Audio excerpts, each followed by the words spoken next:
로마 지도죠. 이게 티베리강이 이렇게 밑으로 흐릅니다. 여기가 북쪽이고 동쪽인데 이 티베리강 건너 바티칸이 위에 있습니다. 요 아래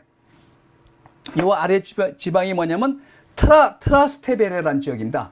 위에 바티칸, 이게 티베리강이고 이게 동쪽이죠. 서쪽. 로마 중심가는 여기 있죠. 그러니까 티베리강 건너.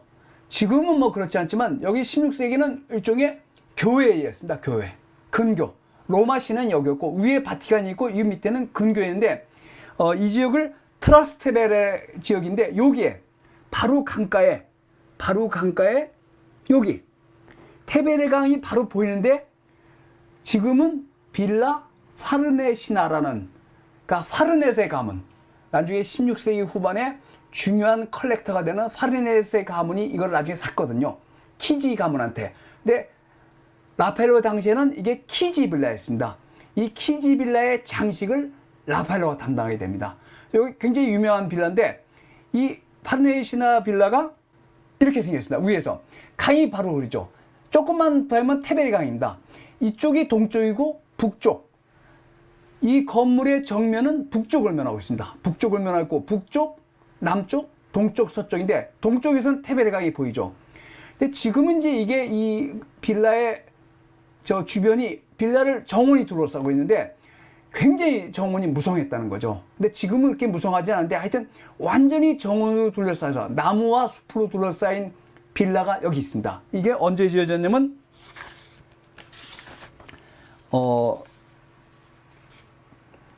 1506년에서 1512년에 지어집니다. 그래서 당시에는 빌라 키지였습니다. 키지는 누구냐? 이 사람입니다. 이 아고스티노 키지라고 16세기 초반에 이탈리아 최고 가부였습니다.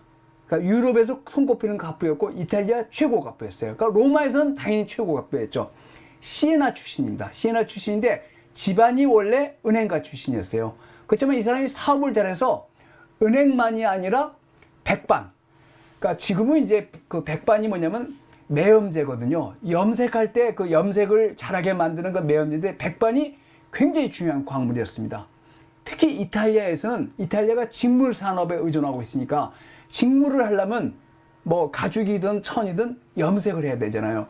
그 염색에 백반이 굉장히 중요한데 이 백반을 그 오스만 제국 쪽에서 되게 그 독점권을 갖고 있었는데 오스만 제국이 그걸 잘 안 수출해 주는데 당시 로마 근처에서 백반 광산이 발견됐어요. 근데 이 아고스티노 키지가 로마 교황한테 돈을 엄청 빌려줬습니다. 근데 교황이 그 돈을 잘 못 갚으니까 백반 광산에 채굴권을 줬어요. 그래서 그것만이 아니라 워낙 사업을 국제 무역을 잘해서 1510년대, 그러니까 지금부터 500년 전에 이 키지 그러니까 기업, 재벌이죠. 키지 제업의 종업원이 2만 명 정도에 달했다는 거예요. 정말 엄청난 숫자죠. 그래서 이탈리아 각지, 유럽은 물론이고 중동, 그 알렉산드리아나 이게 중동에도 지사를 건설할 정도로 엄청난 부자였습니다. 아고스티노 키지가. 그러니까 교황의 그 금고직이었어요. 그러면서 사업을 잘해서 엄청난 부자인데 이 사람이 아고스티노 키지가 요 빌라를 건립을 주문합니다. 자기 동양 시에나 출신의 페루치라는 발다사레 페루치라는 시에나 출신의 건축가한테 이 빌라를 건축하라고 주문하는데 이게 보시면 알겠지만 대개 로마 시내에서 여기가 다운타운이니까 중요한 업무는 여기서 봅니다. 중요한 업무는 여기서 보는데 그 전에 로마 제국 시대는 어땠냐면 로마 시내에 그러니까 저택이 있습니다. 네?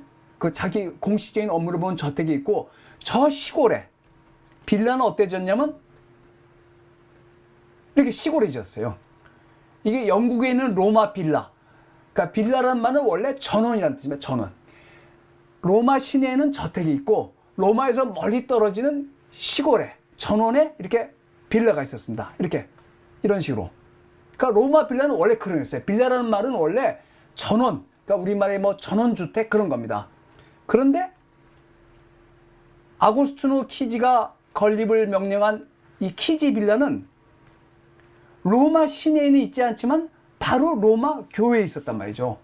그래서 이런 교회 빌라, 옛날 로마식의 그런 거의 첫 번째 모델이었습니다. 굉장히 획기적인 건물이에요. 네? 옛날에는 다운타운에 있고 저 멀리 떨어진 시골에 빌라를 지었는데 1506년에서 12년까지 키지, 당시 이탈리아 최고 갑부인 아고스티노 키지가 건립을 한 빌라 키지는 말하자면 교회 빌라, 바로 다운타운 조금 떨어진 그런 빌라의 모델을 제시한 아주 중요한 빌라입니다. 그래서 아고스티노 키지가 워낙 수완이 좋아서 원래 알렉산드르 6세의 돈줄이었습니다. 알렉산드르 6세의 돈줄에서 알렉산드르 6세가 아까 말씀드린 백반광산 채굴권을 줬죠.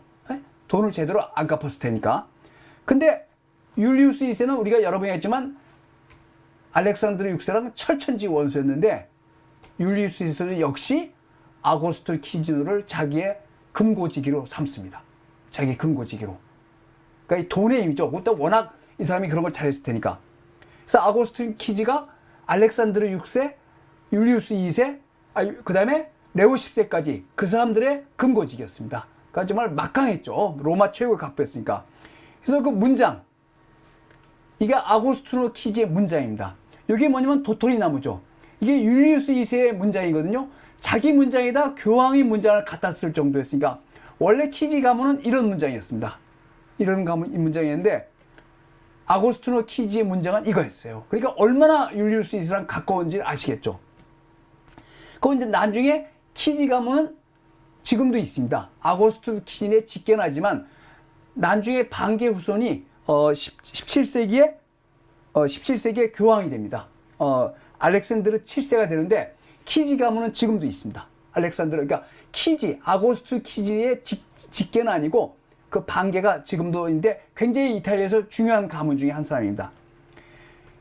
그래서 요 로마 성벽 밖에 교회 빌라로 아고스티노 키지가 빌라를 건립하는데 이거를 나중에 16세기 후반에 파르네세, 교황 바오로 3세가 파르네세 가문입니다. 굉장히 유명한 컬렉터죠. 손자 조카가. 그래서 그들이 이거를 구입해서 지금은 빌라 파르네시나라고 부르는데 이게 원래는 빌라 키지였단 말이죠. 근데 이 빌라가 교회 빌라, 전원에 있는, 시골에 있는 빌라, 그런 게 첫 번째 모델이 있고 굉장히 중요하고, 그거보다 더 중요한 건 뭡니까? 여기 로지아나 이런 거를 라파엘로가 장식을 담당합니다. 그래서 크기가 북쪽이 주 입구입니다. 지금은 남쪽에서 들어가는데 북쪽이 주 입구고 너비가 36m 되고 이쪽이 세로가 26m, 36m 정도 됩니다. 전체가 위에서 보면 이렇게 생겼습니다. 그래서 이게 북쪽입니다. 근데 지금은 여기 이렇게 정원이 무성하지 않은데 당시에는 굉장히 정원이 아주 그 무성한 나무들로 뒤덮여 있고, 또 하나는 아까 말씀드렸지만 동쪽에서 조금만 나가면 테베레 강이 있단 말이죠. 그러니까 강, 정원, 건축물, 요새 말하면 친환경적 그런 요소를 굉장히 많이 사용한 그 중시한 건축물입니다. 건축물, 자연, 정원, 그리고 조그마한 강이 있단 말이죠. 그러니까 원래 그 빌라, 전원주택이 그 자연적 환경이 아주 친환경적 그런 게 많잖아요. 우리 서울 근교에 있는 전원들 보면 앞에 강이 있고 아주 자연인데, 이거를 아주 가까운 서울 바로 옆에 근교 빌라로 만든 거죠. 그래서 이렇게 생겨서 이게 북쪽인데, 여기 현재 유리창이, 이 로지아를 유리창으로 막아놨어요. 왜냐면 안에 있는 프레스코가 상할까 맞는데 이게 원래 튀어 있었습니다. 그러니까 건축물, 정원, 강이 밀접하게 연결된 그런 건물인데, 조금 이따 보시면 알겠지만 안에 장식도 그거를 철저히 계산을 했습니다. 그러니까 실내 장식, 건축물, 그 다음에 그 건축물을 둘러싼 정원, 그리고 조금 남은 강, 이게 아주 친환경적인 요소로 설계를 했는데, 그 장식의 기본 설계를 라파엘로가 했단 말이죠. 그래서 이제 이게 이렇게 생겼고, 뒷면, 그러니까 남쪽은 이렇게 생겼습니다. 그래서 지금은 이리로 들어갑니다. 남쪽은 원래는 북쪽이 그 주입구였는데, 그래서 이제 되게 이렇게 생겼습니다. 그래서 이렇게 생겼고, 근데 여기서 이제 여기 이제 로지아가 두 개입니다. 주된 이 북쪽 메인 엔트런스에 큰 로지아가 있고, 옆에 지금은 갈라테아 방이라고 부르는데 이것도 일종의 로지아였다는 거죠. 이쪽이 동쪽입니다. 여기가 조금만 가면 테베레 강이 있어요. 그래서 로지아는 뭐냐? 한쪽은 막혔고 한쪽은 뚫린, 이게 아치로 뚫린 이런, 그러니까 이탈리아에서 나왔죠. 이런 것을 로지아하죠. 로지아. 한쪽은 완전히 막히고 한쪽은 아치나 이런 걸 뚫리고, 이건 이제 3층 로지아죠. 3층 로지아. 또 이런 것도 로지아입니다. 한쪽은 막혔고 한쪽은 뚫려 있으니까. 그래서 제일 유명한 게 피렌체에 있는 팔라초 베키에 있는 로지아 데이 란치. 그 란치에서 여기 뭡니까? 로지아죠. 한쪽은 막혔고 한쪽 뚫린데 여기 유명한 조각품들이 있죠. 그다음에 로지아가 건물 안에도 있습니다. 얘들 되게 앞마당에 있습니다. 건물에. 그럼 위에서 내려보면 근데 이것도 로지아죠. 그죠? 여기 로지아.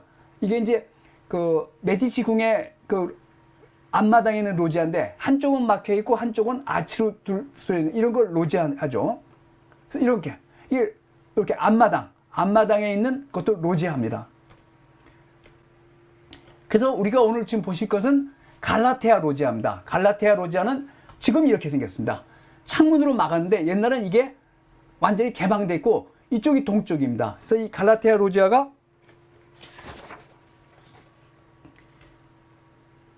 요게 7m 18m입니다. 7m 18m인데 7m 18m 공간인데 요게 북쪽이고 북쪽 그다음에 여기 동쪽이죠. 그래서 이게 북쪽입니다. 그럼 이게 동쪽이죠. 이 동쪽이 테베레강 쪽이에요. 그리고 서쪽 남쪽입니다. 그래서 이게 북쪽을 보신 겁니다. 북쪽을 보셨고 그다음에 이제 이게 동쪽 쪽이죠. 근데 지금은 이게 창문으로 되어 있지만 옛날에 이거는 뚫려서 로지아로 만들어서 조금만 걸어 나가면 테베레 강이 있는 거죠. 그리고 동쪽이고 그다음에 이게 남쪽입니다. 남쪽 그리고 이쪽이 서쪽입니다. 그러니까 북쪽 그다음에 동쪽 남쪽 서쪽. 근데 이 서쪽에 그 유명한 라파엘로의 갈라테아 승리라는 그림이 있고 이거는 세바스티아노라고 베네치아 출신의 화가 그린 그림이 있습니다. 그래서 이제 이 그림이 이제 갈라테아에서 이 그림이 있어서 저거를 갈라테아 로지아입니다. 갈라테아 로지아. 그래서 요 그림이 아주 벽화인데 중요한 그림인데 이렇게 생겼습니다. 요거는 뭐냐? 이거는 커튼이 걸려 있는 게 아니라 눈속임으로 커튼으로 흉내는 거죠. 이거는 시스틴 그 예배당에도 맨 아래층은 이렇게 커튼처럼 이렇게 만들어 놨거든요. 그래서 이제 이게 서쪽이죠. 서쪽이고 맞은편이 창문이 있어서 테베레 강이 보인단 말이죠. 그 다음에 이건 아까 보셨지만 요런 거 커튼이 아니라 그림으로 커튼 흉내를 낸 거죠. 그래서 이건 뭐 시스틴 예배당의 1층 맨 아래층도 이렇게 해놨으니까. 그래서 여기 돼 있는데 이런 식으로 그래서 위에 천장은 이 로지아의 천장은 이렇게 구성되어 있습니다. 그림이 벽화가 2개입니다. 천장에 벽화를 2개 그려놨는데 이 천장은 별자리로 구성되어 있거든요. 이렇게. 근데 이 별자리가 아고스티노 키지의 생년월일과 시까지 별자리로 이걸 구성을 했대요. 여기 이제 그림이 2개인데 천장의 벽화인데 이거는 라파엘로가 한 게 아니라 이걸 건축한 발다사레 페루치라는 시에나 출신의 건축가 겸 화가가 그린 건데 이게 이제 그 여신이 황소들을 몰고 가는 장면인데 요 별자리가 요 별자리가 아고스티노 키지의 생년월일 그리고 시까지 우리 뭐 사주 볼 때 시가 몇이냐 그것까지 나타냈다는 거죠. 뭐 1470 몇 년 그 시까지 한 건데 당연히 그리스 로마의 신화를 그려놨죠. 그리스 로마의 신화를 그렸습니다. 그거는 이제 빨리 넘어가겠습니다. 그리고 지금 요 문장은 다른 가문의 문장이고 그 다음에 그 아래쪽에는 그리스 로마의 신화가 그려져 있습니다. 그러니까 라파엘로의 방은 라파엘로 방은 교황청의 중요한 사도궁에 있으니까 기독교에 관계된 게 있는데, 이게는 뭡니까? 그리스 로마의 신화의 그림을 그리니까 그리스 로마 신화는 되게 남녀의 사랑 이야기 이런 게 많거든요. 남녀의 사랑 이야기는 당연히 여성 누드가 등장하죠. 그래서 여성 누드가 이제 본격적으로 등장하기 시작하는데, 그 중에서 제일 중요한 그림, 이런 것들은 다른 사람들이 그렸고, 이 갈라테아 로제에서 제일 중요한 이 그림을 라파엘로가 그렸습니다. 그래서 이 그림을 오늘 좀 자세히 보겠습니다.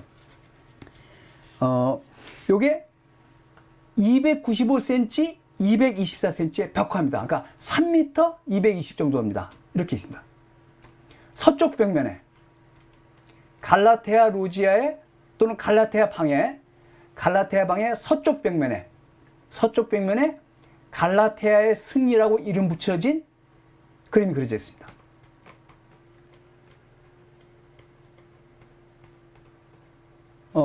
이게 1513년에 라파엘로가 그린 그림인데, 라파엘로가 완전히 혼자 다 그렸습니다. 295, 210인데, 이때 라파엘로가 얼마나 바빴냐면, 이 1513년에 이 라파엘로의 방을 맡아서 장식하라고 정신이 없었습니다. 율리우스 2세의 명령을 받아서. 그런데 아고스티노 키지가 라파엘로를 불러서 이거를 그림을 그리게 했어요. 그러니까 아고스티노 키지의 돈의 힘이 대단했다는 거죠. 이 교황의 아파트를 지금 장식하고 그림을 그리고 있는 사람을 불러내가지고 이걸 그리게 만들었으니까 교황이 보내줬겠어요. 아고스티노 키지의 영향력이 대단했던 거죠. 그래서 요거 이제 갈라테아의 승리인데, 요거는 그 오비디우스, 로마의 작가인 오비디우스의 변신 이야기에 나오는 이야기입니다. 그게 뭐냐면,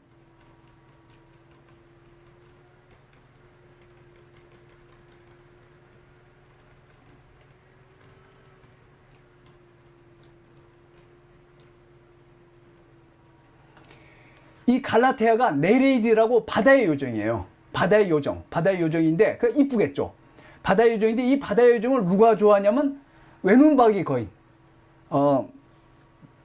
폴리페무스라는 외눈박이 거인이 좋아합니다. 근데 갈라테아는 애인이 있었어요.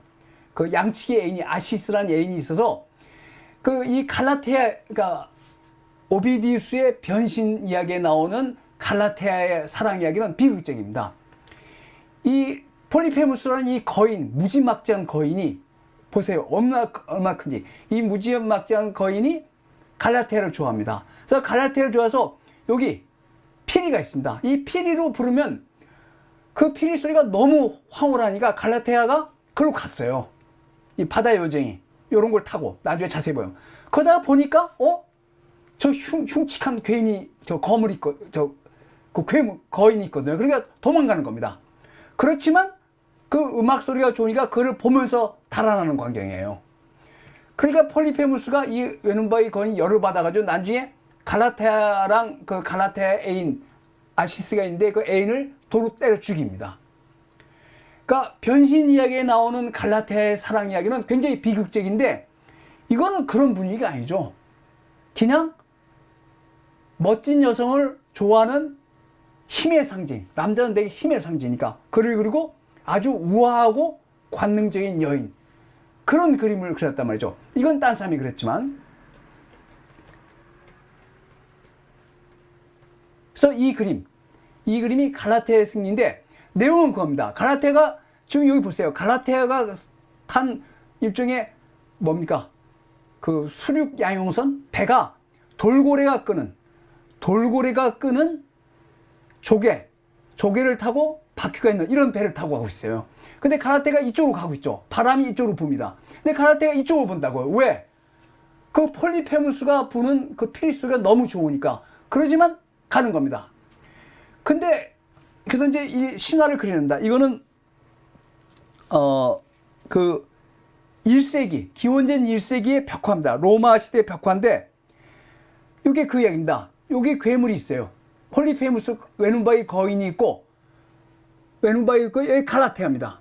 갈라테아고, 그래서 이제 그거를 벽화로 그려놨습니다. 기원전 1세기. 그러니까 이거는 고대 그리스 로마 신화에 있었던 이야기죠. 이렇게 보세요. 외눈박이 거인이 있고 외눈박이 거인이 일종의 피리를 봅니다. 피리를 보니까 갈라테아가 그걸 보고 아주 멋진 갈라테아가 오고, 요거는 뭐냐? 이 외눈박이 거인이 오디세우스한테 당해가지고 오디세우스가 저 골탕을 먹이 도망가니까 돌을 던지는 관계입니다. 큰 바위를. 그래서 그 이야기예요. 기원전 1세기의 로마 시대 벽화입니다. 벽화. 그 다음에 이거는 1803년 19세기 중반기에 프랑스 화가 그린 그 갈라테아 이야기입니다. 갈라테아랑 19세기 후반에 갈라테아랑 갈라테아 애인인데 폴리페무스가 저기 나온단 말이죠. 큰 화살을 불고 이렇게 나와서 나중에 폴리페무스가 이 애인을 때려 죽입니다. 돌로. 그러니까 그런 관계이고, 이거는 핸델, 작곡가 핸델이 작곡한 아시스와 갈라테아입니다. 아시스와 갈라테아, 그 여기 외눈박이 거인이 있죠. 이제 이거는 그 오페라, 아시스와 갈라테아라는 핸델이 그러니까 18세기 전반기에 작곡한 오페라예요. 그래서 이게 상당히 유명한 이야기입니다. 아시스, 갈라테아, 폴리페무스, 외눈박이 거인. 근데 그 내용은 비극적입니다. 그렇지만 요거는 1903년 그림인데, 1903년에 이런 그림인데 갈라테아와 아시스를 그린 그림입니다. 그래서 이게 갈라테아입니다. 갈라테아가 그 바다에 있는 말을 타고 가는, 이게 옛날부터 있었던 주제인데, 그러니까 갈라테아, 아시스, 폴리페무스 이야기는 원래 그리스 신화에서는 비극적인데 여기는 그런 게 전혀 없죠. 네? 그러니까 남자의 유혹을 뿌리칠까 말까 하면서 달아나는 듯 하면서 그쪽으로 보는 갈라테아의 모습인데, 분위기 자체가 아주 그거죠.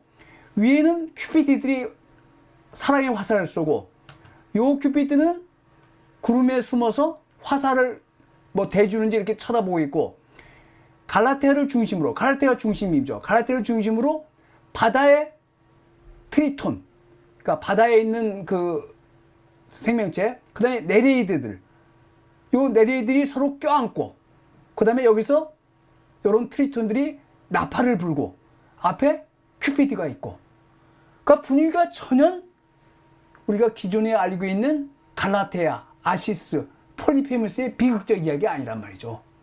그러니까 남녀 간의 사랑, 그 우아한 여성이 남성이 유혹하자 피하는 것 같으면서도 그쪽을 본단 말이죠. 그러니까 완전히 사랑 이야기죠. 사랑 이야기. 사랑 이야기니까 당연히 여체가 등장하죠. 몸을 틀어가지고, 갈라테아가 몸을 틀어서 저쪽을 쳐다보면서 돌고래는 이쪽으로 간단 말이죠.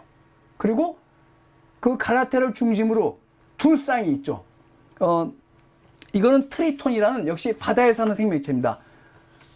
트리톤하고 네레이드, 요쪽에 서로 껴안고 있고, 그 다음에 이쪽에는 트리톤이라는 그 바다에 사는 생명체가 일종의 음악을 연주하고 있단 말이죠.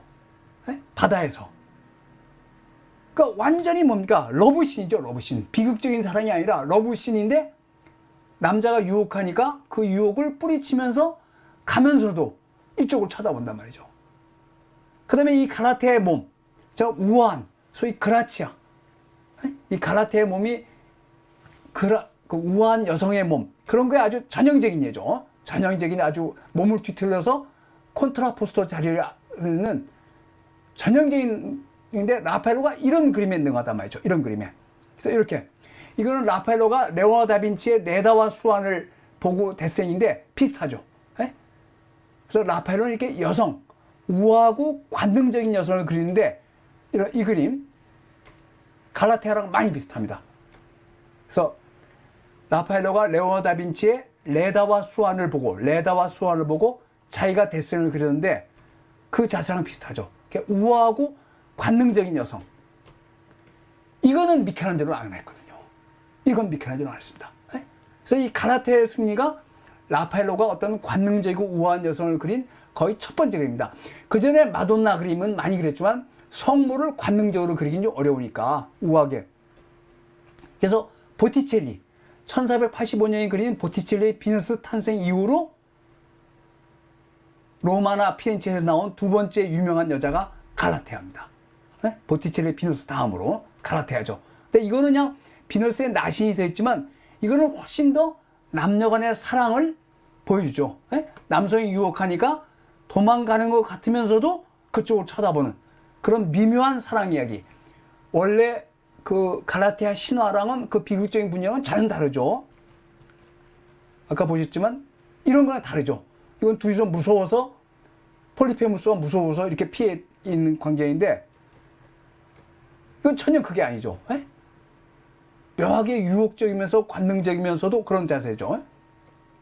그리고 여기 보시면 양쪽에 갈라테아 양쪽에 트리톤 바다에 사는 생명체랑 네리드가 껴안고 있고 그죠? 포옹을 하고 있고 그 다음에 여기도 마찬가지죠. 여기는 이 남자가 여자를 껴안고 있고 여기는 뭡니까? 여성 네리드가 남자를 껴안는 가면 그러니까 러브신이죠. 러브신. 에? 그리고 여기 뒤에 이런 트리톤들은 음악을 연주할까 축가를 부르고 있는 거죠. 그리고 여기 재밌는 게 재밌게 그랬죠. 돌고래가 문어를 이렇게 잡아먹는 그래서 이런 그랬습니다. 그 위에는 큐피드이 화살을 쏘고 있고 앞에 큐피드가 있고 그 완전히 사랑의 찬가입니다. 사랑의 찬가. 그 다음에 이제 전체적으로 대칭 갈라테아를 중심으로 딱 대칭이 돼 있어서 3m 3m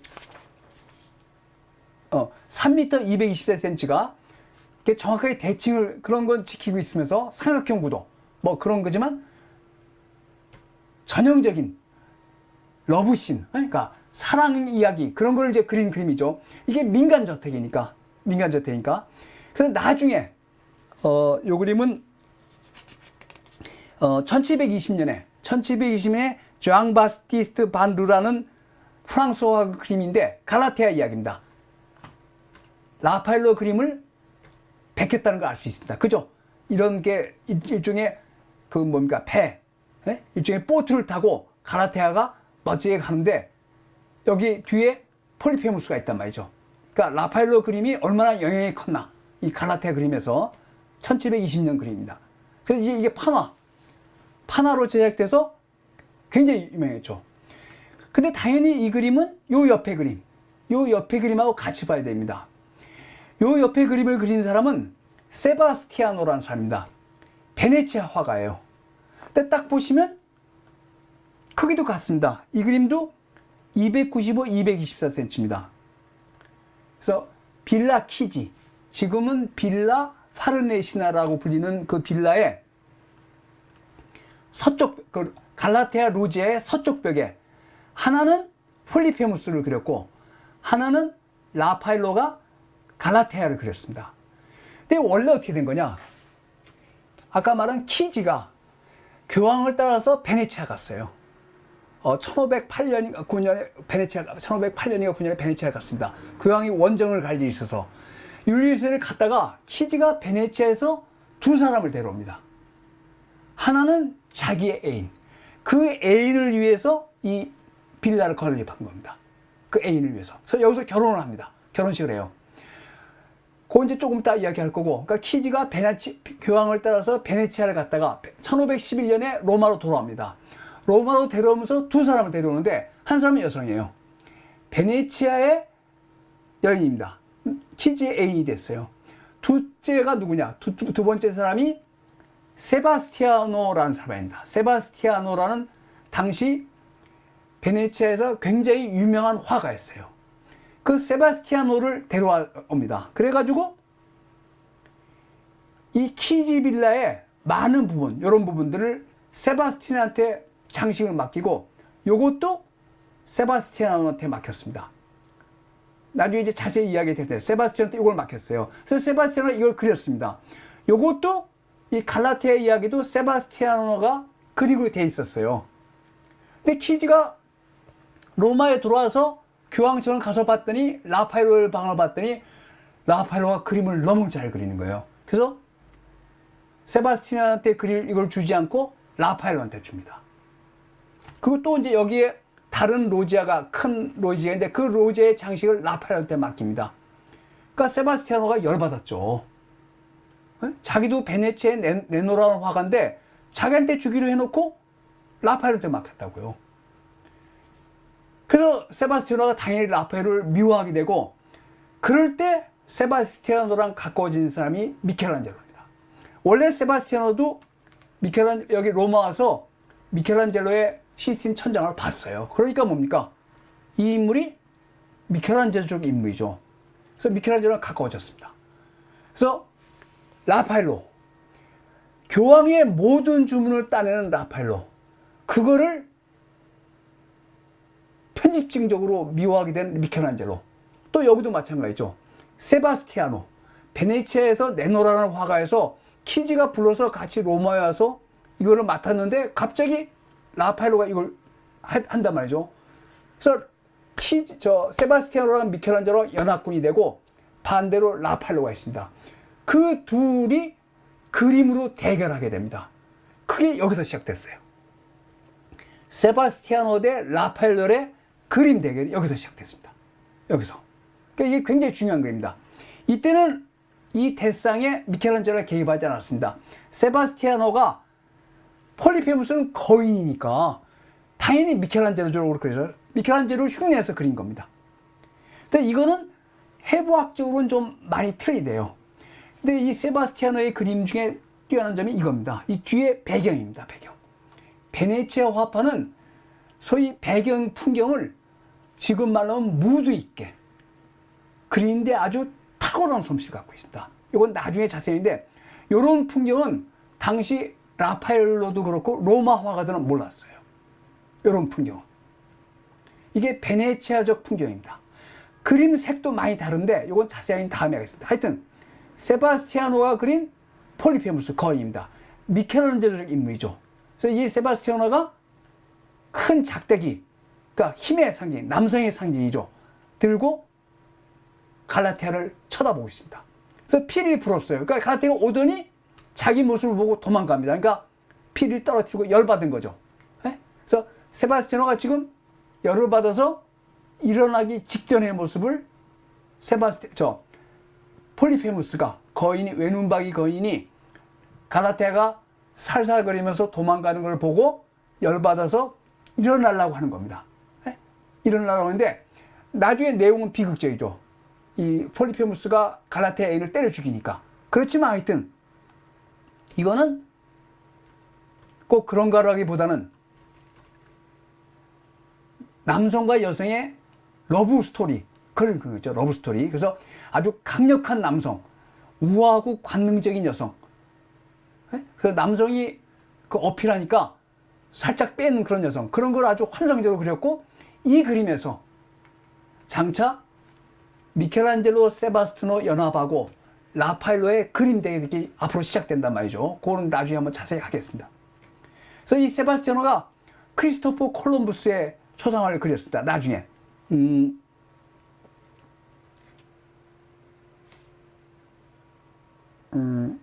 이게 1519년에 그린 그림인데, 베네치아 화파는 초상화, 그리고 아까 말씀드린 이 정말 무드 있는 이 풍경에 아주 특殊한 재주가 있습니다. 그건 나중에 말씀드리고. 그래서 베네치아에서 1511년에 세바스티아노가 키지를 따라서 로마로 왔습니다. 그러므로서 로마 사람들이 베네치아 그림을 처음으로 본격적으로 보게 된 거예요.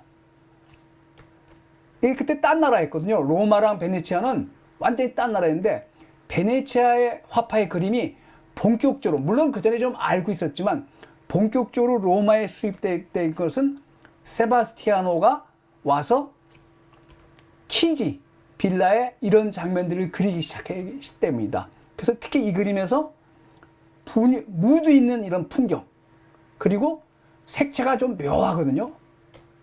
그걸 이제 로마 사람들이 처음 봤죠. 그래서 미켈란젤로가 자기 편으로 끌어들입니다.